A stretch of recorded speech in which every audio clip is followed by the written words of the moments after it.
Ben. Well, we welcome Very in nice to meet you. We welcome in Ben Berube from men's soccer. Ben, how you doing? Wow. Good. Very Let's start. impressive. I mean, I did laundry this weekend. You did 3 goals and an assist. I don't really compare. That's amazing. What happened this weekend? I don't know. There's not much to it. I mean, I got a chance to go up top, play some forward, which I've honestly never really done before. But it was fun. I had fun with it. It's a good way of putting it. It pretty much just worked out for me. I was in the right place at the right time. All the guys were working really hard in our games, and we deserve the wins, definitely. What was your first thought when Neil Roberts came to you and said, you know what, you're going to be moving to forward for this game because of other issues? I was definitely excited. A little. I mean, I didn't really expect it at all. I just didn't really think about it, and then I was like, all right, yeah, this could be good because I mean, I played outside mid the whole time that I've been here, and I never really thought of playing a different position, but I honestly don't really like it that much. Really? So, I mean, now that I get a chance to play forward, I mean, I don't really have to run all the way back downfield, play any defense. I can just, when I have the ball, I can work. You're focused on striking, yeah. I'm focused on scoring. And I mean, that's what I've been doing. So. And you get a few headlines, too, when things go well. Can't complain. Well, you've kind of had a knack for big goals. Last year you had 1 goal all year in 18 games, and that was the game winner over number 12 UConn. Then you come back this year against number 20 Harvard, get the game winner as well. That was actually, obviously last year you were at the midfield position when you scored that goal as well. You kind of like that feel for the dramatic, the flair for the dramatic right now? Yeah, I guess. I mean, someone has to step up, and I mean, in the URI game. Yep. It was when my first game was in forward. So I knew that I had to step up, score some goals, and then Coach Neal said, you want to try again at forward for Harvard? I said, sure, why not? And just going to milk this till it ends, right? I mean, if I keep scoring, I guess I'll stay there, so I might as well just keep doing it. Now, obviously, how much time did you get to practice at the forward position before getting to play? I think it was only one practice. Must have been Thursday. We were just training, and that's when he said, Ben, you're up top. And I was like, okay, I'll go over there. Where? Yeah, and that's then, right. Yeah, so up top. then I mean, that's when I went up there for URI, and like I said, I thought that I was just going to go back to my regular position, but he said, you want to have another run up there? And I said, okay. So, I mean, I guess it's going to continue, hopefully. Well, I know soccer players claim to never be tired even though they're running around all game, but I'm just curious, and I've heard this before, especially on the basketball side, that when you're scoring, you're never tired. Is that true even in soccer too? Kind of, yeah. But, I mean, even though I'm playing forward, I don't have to run all the way back like I did in midfield.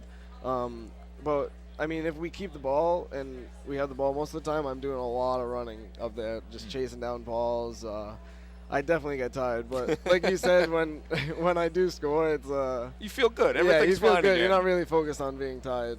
Well, I want to talk about this team a little bit right now. 5-3-1 on the season, and when we talked to Ben last week, you guys were 3-3-1, and he said on air that this was a big weekend. This could be a turning point in the season. You really end up getting swing it could be a swing yep. and you end up getting 2 wins. How big is that for this team right now, and how confident is this group going into this weekend? It's huge. Like Ben said, it was going to be a huge weekend for us. We were on a 3-game losing streak. Yep. The morale was down. We knew that we needed to get both wins, especially going into conference. Conference didn't go very well last year.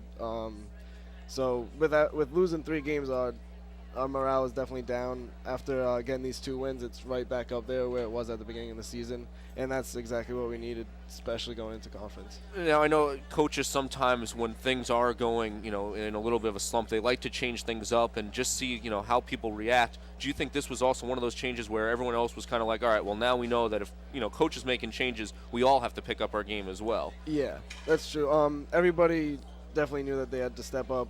We needed to change a little bit and like it was lucky that I got to go up top. And Steven Knox is outside mid now, which is good. He likes to run at people, put balls across. So, like as a group, everybody stepped up. And like last year, we lost a couple games and we got like our heads down. And we never really gave up, but I mean the morale never went back up. But after losing 3 games, we got back at it this weekend and put our heads back up, and it definitely working out. So. You know, that's a question I had after coming off the 3-game losing streak. Sometimes players will come into a game and you feel as if the team's prepared. You talk to a coach and they'll be scratching their head. They can't believe it, you know, what resulted in the game. It might be a loss.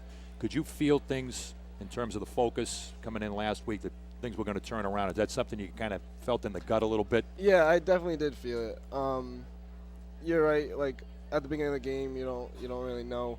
But even though we did have we lost the 3 games in a row, like we still felt that we were fine. Like it's the beginning of the season. It's a long season. We're gonna have ups and downs, but I still feel really good about the way it's going. Well, now we go into this weekend, and you get tested again, even though they may not have a number next to their name. This is the team that finished second in the preseason poll behind you. Last year's American East champion, the Stony Brook Seawolves. You get to go down to Long Island to take them on. A team that you beat 3-0 last year. Is that a good matchup for you guys? I think it is.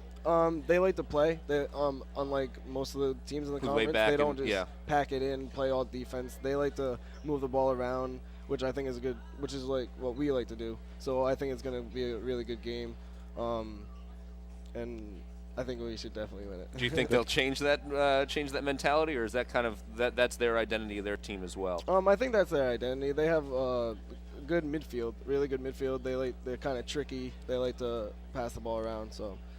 Really good match. Where do they start mocking Ben Berube? That's when you know you made it. You know they're probably looking at the films right now. Yeah. Well, Ben, I wanted to ask this because when you watch the video of that goal against Harvard, it was a beautiful feed that you got to finish that goal from Vicente Colmenaire. He did a terrific job keeping that ball in play just to slide it across to you. Yeah. I mean Vicente.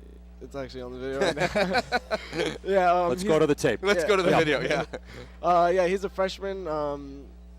He's really stepped his game up. At first, I mean, he's from Venezuela. He needs to adjust to everything, and he's really doing a good job, especially on that. He could have been selfish, tried to take a shot at a bad angle, but I was like yelling his name, really hoping. You made sure that wasn't going to happen. Yeah, so you could sense that it was yours. You could sense it, didn't you? Give me the ball. No. He was unselfish, just laid it right back, and it was easy. I mean, I didn't really have to do much of anything. Well, so Ben, he should have all the credit. Well, we'll still give you some credit on that. What a game and what a weekend for you. And as you guys look forward to Stony Brook, more to come from you and hopefully from the rest of the team. We'll talk to you again down the line. All right, thanks a lot, guys. That's Ben Berube joining us here Ben. on BU All Access. The Terriers go on the road for a matchup of the 2 preseason favorites in America East and maybe a playoff preview as well. BU and Stony Brook Sunday night at 7 p.m.